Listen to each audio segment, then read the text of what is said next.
We are back with another episode of the Black Box Podcast. I'm your host, John. And I'm your host, Ahmed. And today we have our good friend Jordan Rothstein as our special guest of the day. We've called him a lot of names. We've called him Jordan. We've called him J-Town.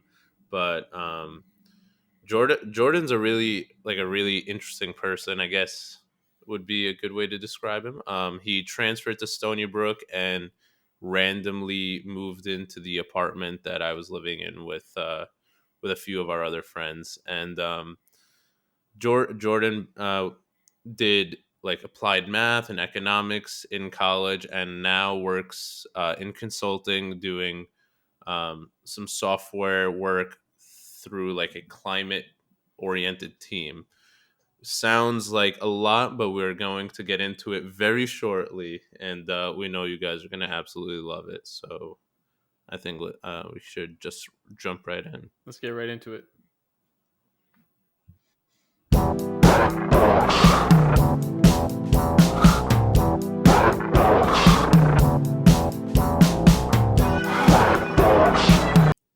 Hey guys, just wanted to shout out Zencaster, our platform of choice for recording remotely with our guests.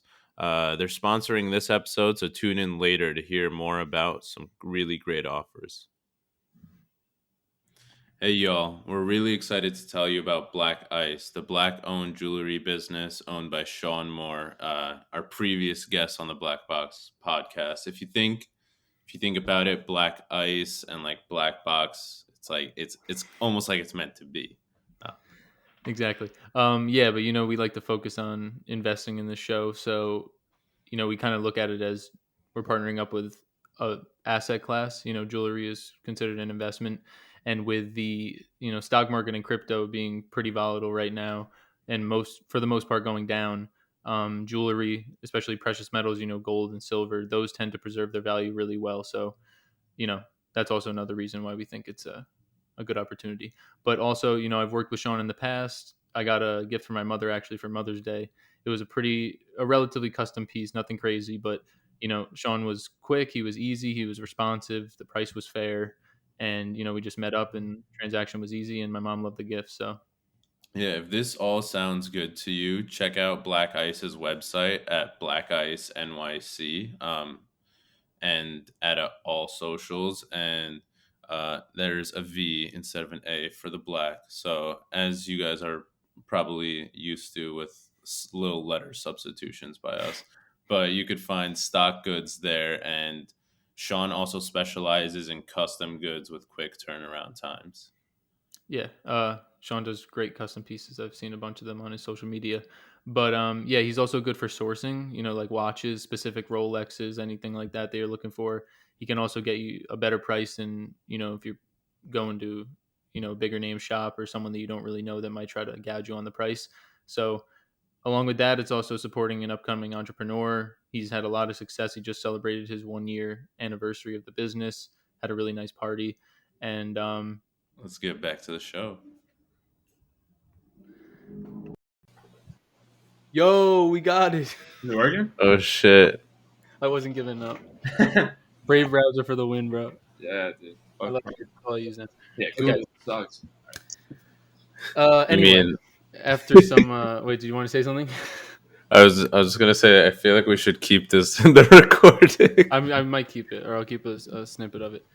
But all right. Without further ado, and some technical difficulties that were impeding us, Jordan, thank you for coming on to the Black Box podcast. You want to just introduce yourself, let everyone know how you know us, and all that good stuff. Yeah, definitely. Hey, everybody, my name is Jordan. I was introduced to John and Ahmed here from Stony Brook University. I was a incoming transfer from the University of Connecticut, and I came in, started off as a commuter student. Didn't really like it that much. I think I think it was 2 semesters as a commuter, and then that spring of my sophomore year, I decided to transfer onto campus.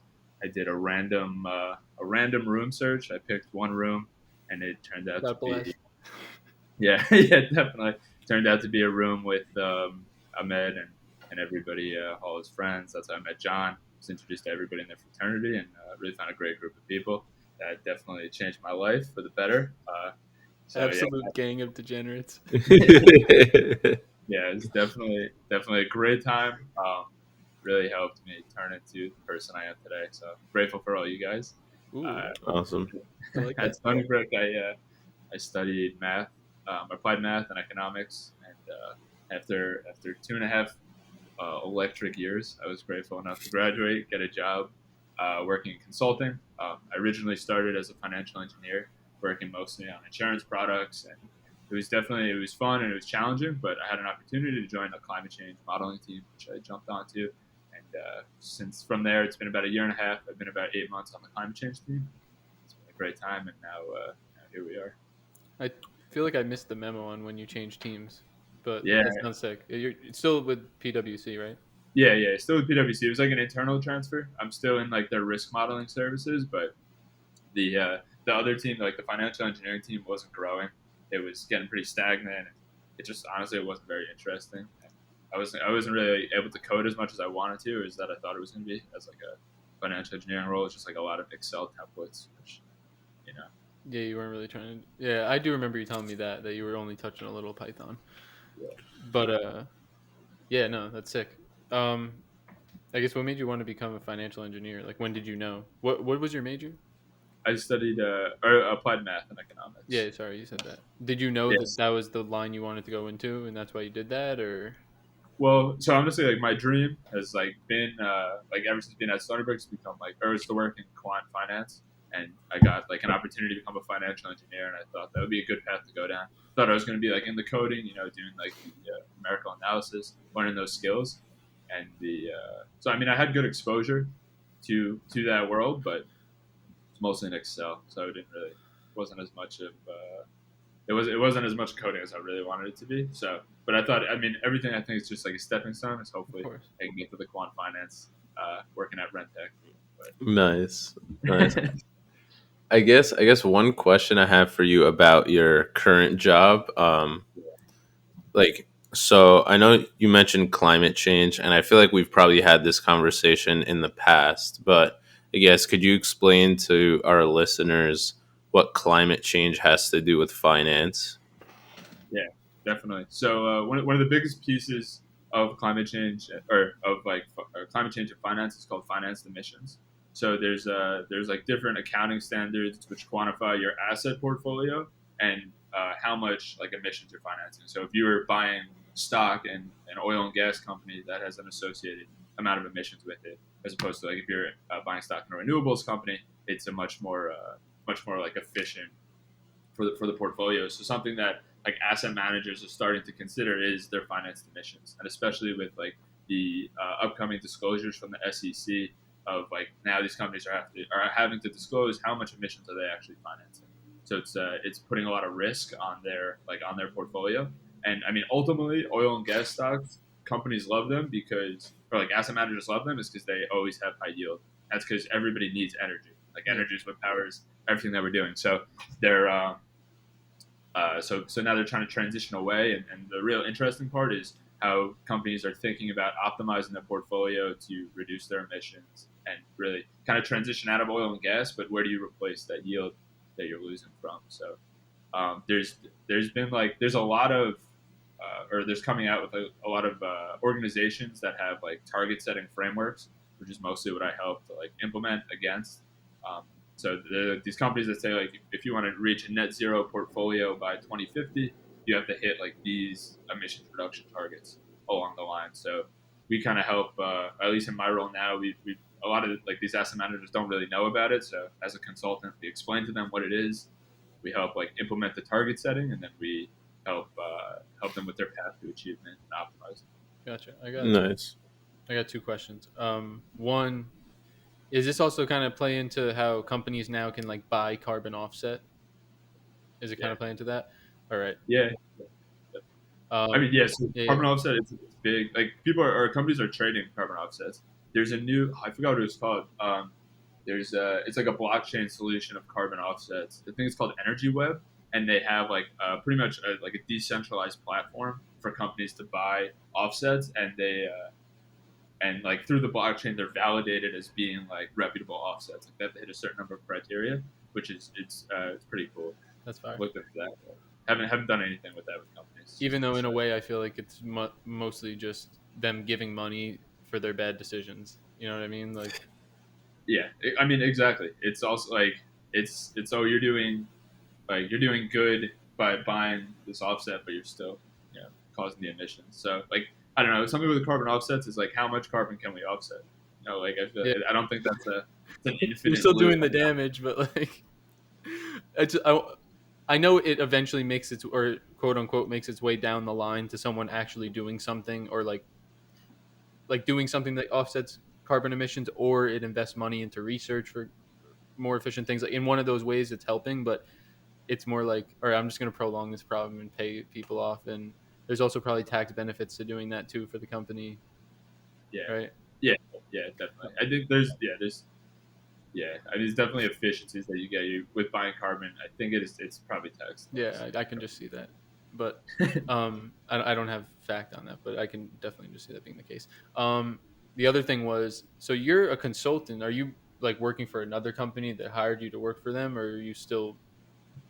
I, Yeah, kind of. So I mean, so it's consulting. I mean, it is. So we companies like the pretty much the whole process is like a company comes, they send out like a request, we put together a proposal with our skills, and then they sign a contract and we work. So oh, okay. we don't get paid. We're not like I'm not like hired by a company to work for them. We get contracted out pretty much projects that have like defined deliverables, and that's kind of how we operate. So like at a time, like I could be working on like 3 to 4 different projects, and it might be like 10 hours a week on one, 20 on another. Um, so there could be like there's a lot of like switching between different projects, but they're all in the same lane. So that's kind of the part that keeps it exciting, because like I'm working on like different things, different problems, but at the same time it's a little hectic at like working on different projects. The Yeah, more projects you work on, the more people want to talk about it. So it's like can't get Yeah. much done. Yeah, I feel like meetings are one of those things where basically everyone agrees that we need to reduce meetings. Like at my company this upcoming week, we have no meeting week. So like unless you're setting up a meeting with like an external like partner or with another team or something, or if you like absolutely like you have a business critical meeting, then it's expected that you cancel all of your meetings for the week so that you could focus on your work. But um yeah, no, That's pretty. I honestly prefer that. what's I up? feel like that would be. You've never. I haven't heard of no meeting week. That I feel like that would be super helpful. Yeah, we also have no meeting Fridays, like where the yes. expectation is that you don't put meetings on people's calendars on Fridays unless they're absolutely necessary. But Yeah, Don't like put we have. yeah. Don't push code on Fridays. Yeah, the issue is that like most I feel like most of the time like with unless it's like a recurring meeting, people wouldn't be setting up a meeting if it wasn't necessary in their eyes, right? Because nobody wants to just spend an hour like meeting over something rather than working on that thing. But Maybe some people would. yeah. I don't know. Some people I work with, I think they love meetings. We just talk in circles. It's like the same Yeah. meeting every day. But Yeah, like a lot of weekly recurring meetings. Unless you know how to make a weekly recurring meeting, just be like, all right, new items, any questions? Otherwise, we're done. We're cutting it at like 5 minutes. Otherwise, you yeah, spend that whole 30 minutes to an hour just talking about the same thing, going over the same questions. That where everything works like for your career and how it lays out. yeah, definitely. Well, so at UConn, I was actually supposed to be a civil engineer just because I was in Army ROTC. I was like, I'll be a civil engineer, work and build Yeah. bridges. Um, that didn't work out as I planned. I took one chem class and absolutely bombed it because like not good at chem, and then I was like, I don't think it's the right place for me. So I switched, and I was like, I'm good at math. Did great in the math classes. That's where I thought that's where my strong suit was. And in terms of coding, I've like I said a little bit earlier, I've always had a passion for quantitative finance. And like one of the first things I did, I think it was like around sophomore year of college, probably freshman year. I was always just trying to make like a trading algorithm. I was like, how can I, automate trades? And especially like back then, I didn't know anything about trading, but I thought I could. I was like the idea of having a computer system do it. I just think is like probably like the best way to do it. And then especially when I came to Stony Brook, just the allure of like Renaissance technology, James Simons. It's like it's just Yeah. super exciting. Yeah, it's like It's something that how yeah dope could you make like quantitative finance basically. I remember yeah I remember at some point cuz I remember like we've talked about this and known this about each other for a while, but I also did applied math, and there was at some point in college I was considering doing like post grad in applied math. So I went and talked with like some of the professors that did it, and like basically they were telling me, yeah, no, if you want to get into like Renaissance, like you kind of need a PhD. Either that or you just yeah have to be an absolute fucking genius, An right? animal. Yeah. yeah But yeah, no, it was crazy because that was the reason that the math program at Stony Brook was so highly ranked, and all of that was almost solely because of the Simon Center and Renaissance and all that. yeah definitely. I mean, they just pump money in just so that they can farm the best candidates. Yeah. I mean, they like the yield, like the Medallion Fund itself is it's one of the it's one of the most profitable hedge funds ever, and nobody knows how it works, which is Is it all crazy. Like I've automated? been reading, No one's yeah, trading yeah, it. it's Yeah. all. Like, no, I think it is. I mean, who knows? It Okay. could just be could be random, but that's what they say. Like I'm reading a book right now. It's called "The Man Who Solved the Market." It's like about how Renaissance, like came to be in James Simon's path. It's pretty Really? interesting, and they make a lot of references to Stony Brook. So it's like, oh, I know North Country Road. They like talk about his office and everything. So Oh, it's pretty cool. what's the name of the Nice, book? nice. The Man Who Solved the The Man Who Market. Solved the Market. Yeah, it's pretty interesting. You know, Everybody. I'm sorry. So, Go ahead. oh, no worries. I was just everybody like when I like walk around with it at my home, like my parents see it and they're like, "Why are you reading this?" It's like all math symbols on the front. I'm like, I don't know. You know, I remember hearing also that Frey Hall was I forget his first name. I think it was like Robert Frey or something like that. He worked he worked for Renaissance during like the early days, and then did his Yeah, own thing, started his own hedge fund, and that's why he also has a building named after him at Stony Brook. So it's like, yeah, and I feel like these kinds of things aren't really like express to Stony Brook students that like directly, right? You kind of have to like find it out through some ways. Instead, I feel like they're so focused on like Podcasting remotely can be challenging, but with Zencaster, the process becomes much easier. Zencaster is an all-in-one web-based solution that makes the process pretty painless and simple.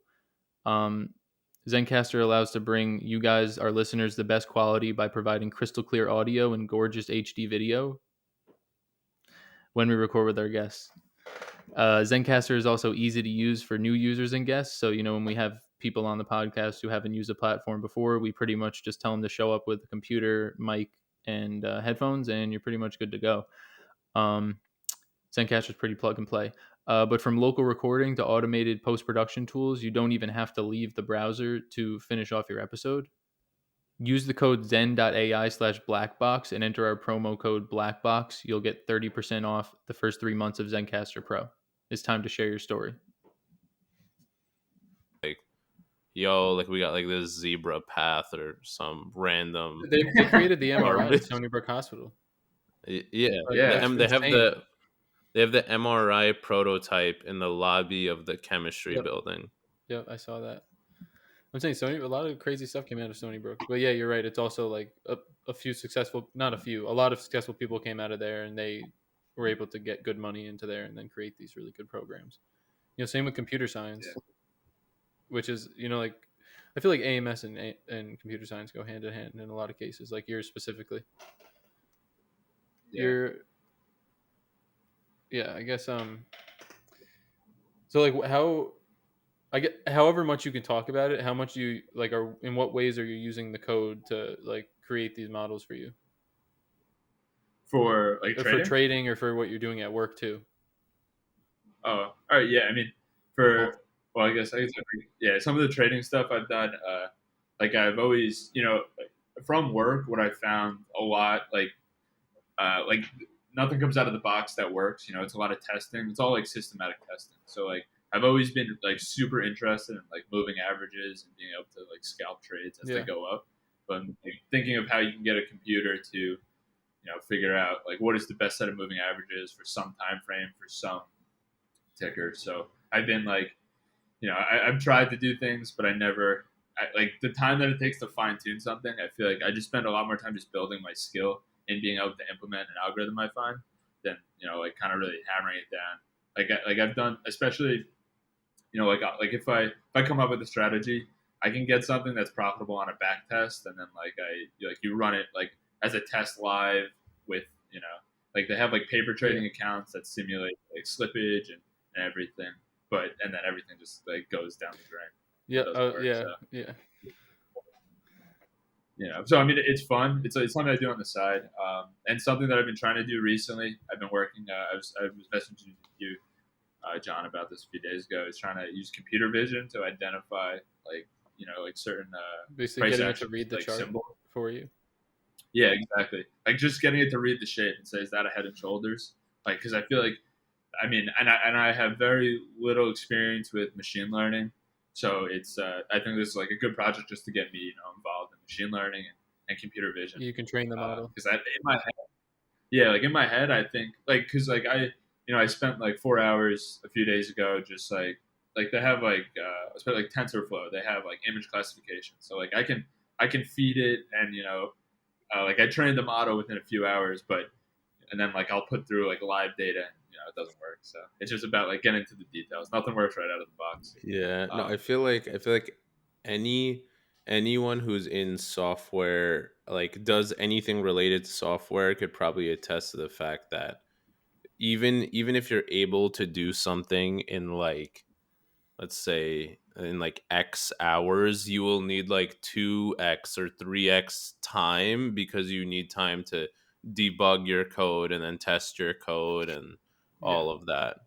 Well, also, like Jordan said too, you can get something working like MVP they call it, like minimum viable product, like first, but then in order to get it to a point where it's like ready to actually use for a consumer or for a real live like data set, you need way more time to like tweak the small thing. So yeah, yeah. I think this would also be a kind of cool point to talk about machine learning and a little uh, touch on it a little bit, just because I feel like most people when you yeah, think AI or machine learning, they think like something's becoming alive, like something's gaining like the ability to think for itself. When in reality, like that's not the case at all. In machine learning and artificial intelligence, you're pretty much taking. It's kind of like how the human brain works, where you have like a self feedback loop. Like when you've done something you've never done before, you're going to do it a few times or do it a handful of times. Then you're going to internalize every time you do it and then make small changes to your approach until you get the result you want. That's the same thing as machine learning. You're just feeding it large sets of data, training it on like an equation or a model or like the ability for it to take the data and process it into something else. But because when you're training a model, you have the data that you put into it and you already have the output data, so you know what the output should be. So then you put it through the system, you see what the output from the system is, and you compare it against what the actual output is. You take the deltas between the two or some type of analytical delta between the two, and then you change the equation slightly until it continues to get closer and closer to the actual result. So that Yeah, no, yeah. No, no, you go. I was just gonna say, I remember I did a little bit of machine learning in one of the classes I took, and it was in Python. The only thing is, like, I feel like for the most part, it was a business class, not like a computer science class. So the focus was on the business use case of machine learning rather than the actual like computer science behind it. But yeah, we were using like functions in Python, and you would have to like train your model with some like a train data set, and then you would have some like test data that you could use, and then you could give it some data and see what you get, basically. Are you doing that at your job, or it's more like you're creating a model that just inputs data and outputs it, and you know that that model should work, and you're doing tests prior, but you're not training it to work on its own? I mean, like a lot of things, like at work, we use, like, because, like, so besides like the finance emissions work, I do work like with climate modeling. Like my team has a bunch of climate scientists with their PhDs and how hurricanes form and storms and everything. So they understand like the physics behind these systems, and like they'll even say they're super complex. Like we might know, but we don't really know. So a lot of the use case, there's some of the use case for like machine learning is using like cluster analysis to identify strong predictors in a data set. Once you identify the strong predictors, then you could use like some sort of like a simpler model, even like some sort of regression model on the strong predictors that makes sense and that you can explain. Like one of the biggest issues with machine learning is interpretability. Like you might get something that's super accurate and works, but like if you're trying to sell it and somebody asks like how does it work, what's the mechanics behind it, it's a little bit of a black box. Aha. Ooh, Black box. bars. uh, but yeah, so and like I don't know, there's been a lot of success that I've seen with just regular like regression models. You could explain the input, the output. You can explain the relationship between it. Because like a lot of the work that we do as like a consulting firm is we have to deliver this like product to the client, right? And they care about the results, but they also need to understand how we got there, because a lot of the times it's like we're working with the ESG sub team of like a corporation. They have to present their results to higher up, and if they're like, okay, based on this model, like this machine learning model, we have to Yeah. like remove all of our offices from California because they think there's going to be wildfire. They're going to be like, why? Like, what's the input and the output? Sometimes it's hard to stand on a machine learning as evidence, but it's super accurate at the same time. But That sounds actually Yeah. really fucking sick. You guys got openings? it's definitely yeah. I mean, we do. It's a lot like I fell into a position where they like I'm working like with like they're hiring everybody around me does like GIS, like it's like geospatial mapping and stuff, and it's like I don't have any experience with maps. I don't really know how hurricanes are formed, so I like kind of fell in as like a coder. Like I'm like Yeah. I just develop for them, so I'm getting a lot of this like exposure, which is really cool. Um, but a lot for me, like the exciting part that I see is being able to convert certain things like the financial damages and like how's it going to affect your asset portfolio, because like climate change is only going to get bigger, like especially as an as an industry. So I think that this could be I think it's good for career growth. Like I was thinking about finding a new job and trying to leave, but like I definitely like enjoy the company. There's a lot of good benefits, and now I'm doing something that's a little bit more exciting than plug and chug an Excel template. So it's been a lot of fun. Oh, sick. What, I guess, could you describe your path a little bit of like end of college, finding the job, like a candidate in your area, like what are they looking for? So just so if anyone in the audience like wants to go that way, they could have an idea. Yeah, yeah, definitely. I mean, so I was super lucky and like super grateful that I was able to get an offer. Come right out of college. I ended up because I was I'm a year younger than John and Ahmed, so I was my junior year spring semester was when COVID hit. So I lost that semester, and then pretty much the whole next year was gone. So I decided that I had enough credits, so I graduated a semester early in that December. Um, and I was just I found the job opening, I applied, and they in the interview process, since I was like interviewing for the financial engineering role, I think they were looking for somebody who was good at Python, and since it was specifically for insurance companies, they wanted somebody who was interested like in insurance. So like I expressed interest in insurance. I've taken a few of the actuarial exams due to some of the classes that I took at Stony Brook, and it was like one of the biggest things that I think was helpful for me was just being able to explain side projects that I've worked on. Because like anybody can explain their experience in school, like what they've learned, the classes they took, and the projects they've done there. But I don't know. I think a lot of value comes from when like these companies see like initiative and working in something that's not necessarily like you're being told to by the school in an assignment. It's like you're interested in applying these It's like they could techniques. see his Yeah. passion. Yeah, exactly. So that's what I think helped me a It, bunch. yeah, I would Um, also, I feel like besides just the like the fact that with side projects you could learn skill, like all of these different skills that you might not otherwise learn in your classes, but it also shows like some level of discipline and self accountability, because when you do something that nobody is really holding you, like a side project for instance, nobody is going to be staying on top of you, make giving you like homework or due dates or anything like that. So like that's all on you, however you want to prioritize and organize your time to do something. So I feel like having side projects when you're applying to a job or applying to anything really is just, could only be beneficial. yeah, it shows passion. I think it's a great way to develop skills. Like whenever anybody asks me, like, how should I learn Python? Like they have like courses you can watch YouTube videos, but like I think like apply it to something that you like. You know, like implement, like try to research Google, like you can figure out how to do just about everything. Like I'd say a lot of my job is like debugging, going through code. So Stack Overflow is my best Love me friend. some Stack Overflow. It's like it's how yeah, I mean, it's like a lot of it's just like how efficiently can you Google? Like that's probably one of the biggest skills I've gained from college is like how can I identify a problem and then how do I find a solution to it?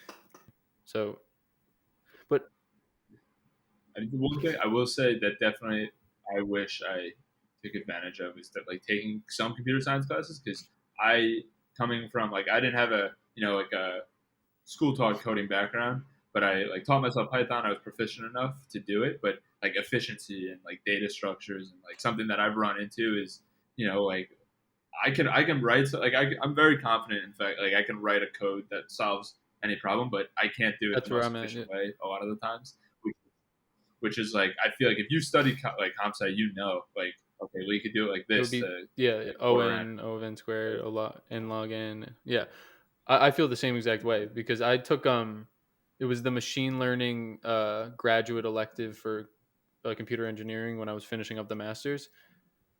I instead of doing Yeah, it in MATLAB, I chose to do every one of the projects in Python just to like push myself, which was dumb because there could have all easily been done in like 50 lines or less in MATLAB, and I ended up writing 100, 200 lines of code each time for Python. But either way, I was like by the end because it was image manipulation and stuff, like manipulating pixels, doing uh I guess regression and things like that on the sets, but it was like random ifs everywhere. Like when you're really trying, it's different for school because you can't present that for a job. But when you're really just trying to brute force a code to work at the end of a project, you're adding anything in. That shit gets crazy, yeah. but then you can't debug it when it goes awry. I'm So then you're just like fuck. yeah. I remember the days in the library. It was like you, yeah, just like grinding on code. Me grinding. Yeah, I was watch like, wow. Yeah, I love you, Ziad. You're not listening to this. I know you're not, but whatever.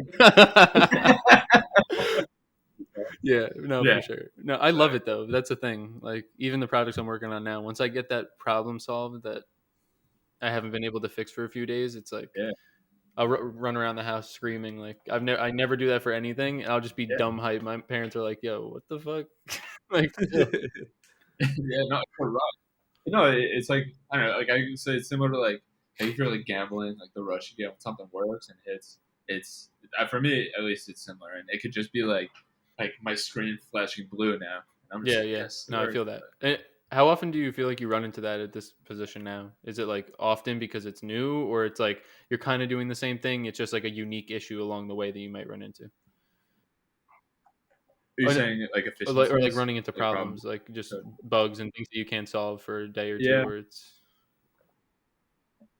Well, now so it's definitely so my team it's grown really fast. So it started off like when I switched to it, it was just like three of us on the model development team, and now it's like 20, and we have like all these PhDs. So it's gotten a lot easier in the sense of like I have more resources to like be like, hey, this isn't working. Because one of the biggest things that I think is beneficial with coding is having a team because I can look at a code and I'll be like I've spent hours on this, it's not working, and I send it to someone, they're like, oh, like this variable is spelled wrong, so you're not calling it, and it's always the little thing. So I feel like I definitely run into I'd say I mean, I run into like the smaller issues less, but now as like the projects that we're working on get more complex, the issues that we have are a little bit different. So it's more of like collaborative than I'm not just I'm working on something, but in You have a team environment. other So developers it's like yeah. So like strictly Python developers, there's two of us, but all the climate scientists know Python, so they've done their postdocs using Python and stuff. So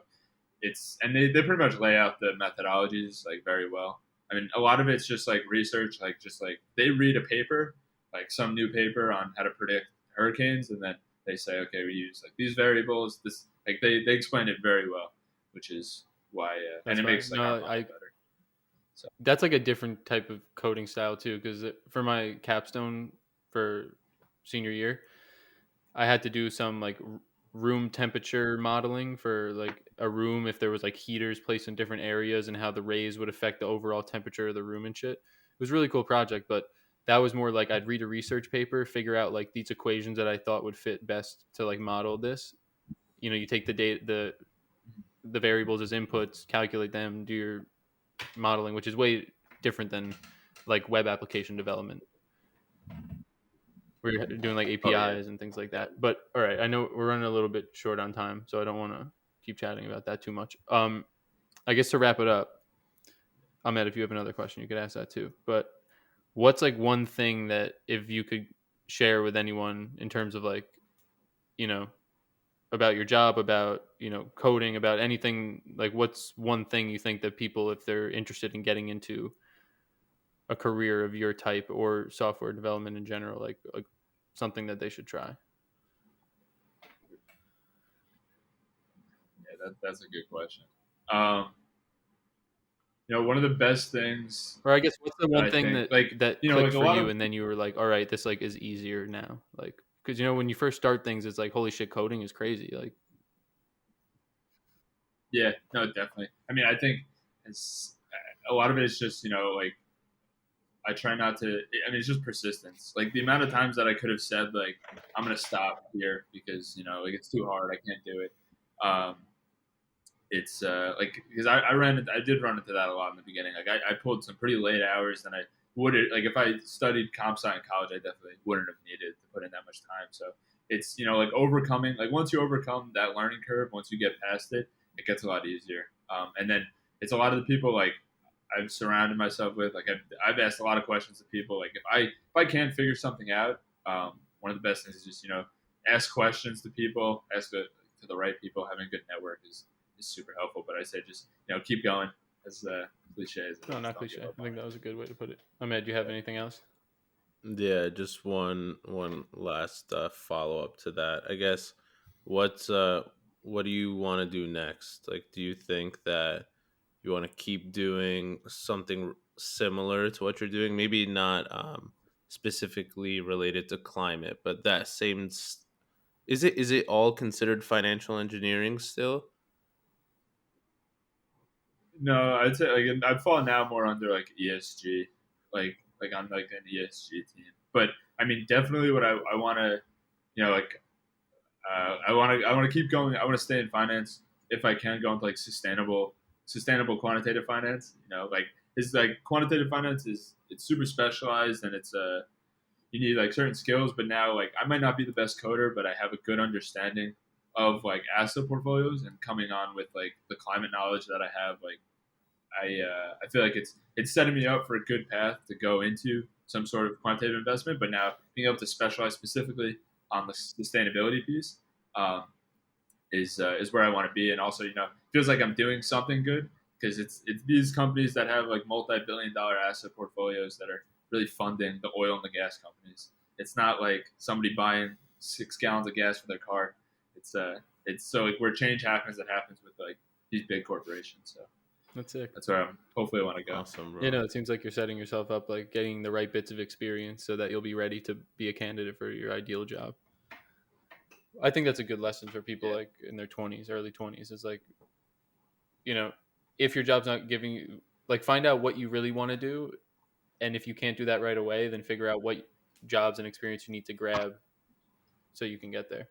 That's pretty much it. But I know you got to go. You got a little dinner reservation, a little resi. Um, Yeah. yeah. So we could wrap it up. Jordan, thank you. Obviously, it's been good talking to you. I know too many months went by where we didn't really catch up that much, but I'm glad you're doing well. Yeah. You got everything going on. Good team.